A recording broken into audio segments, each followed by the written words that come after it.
Army's plans to transform its thrift store into a place for Charlottesville's unhoused may have hit a bit of a road bump. Kate Nectarline is live in studio with why it may be unable to provide what the city urgently needs. Kate.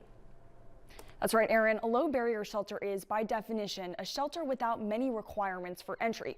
Many in Fifeville have raised concerns about a low barrier shelter in their neighborhood, but the more immediate question may be is if the Salvation Army can actually operate one. This is 604 Cherry Avenue, the proposed location for the Salvation Army's low barrier shelter in Fifeville. It sits directly next to Tonsler Park, just feet away from the basketball court.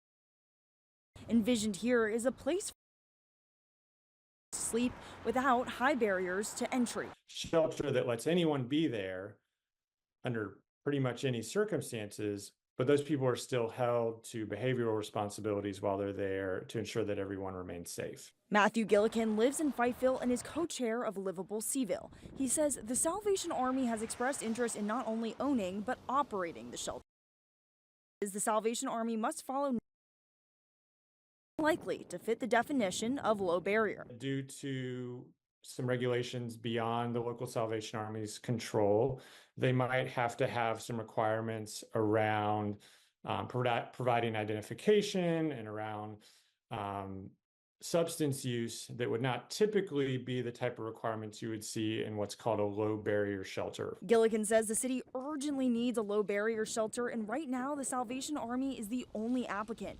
Frank Bechter, who lives in Fifeville, says that begs another important question. Why was the Salvation Army the only person, the only organization, entity that stepped forward to try to help Sam Sanders, the city manager, address the problem of homelessness? Bechter says that it should not be the sole responsibility of Fifeville, a historically low-income neighborhood, to shoulder the city's housing crisis. It's all of us in the city that need to address it.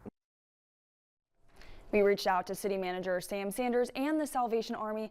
Neither were available for interviews today. We will continue following up with this story. Live in studio, Kate Nectarline, 29 News at 6.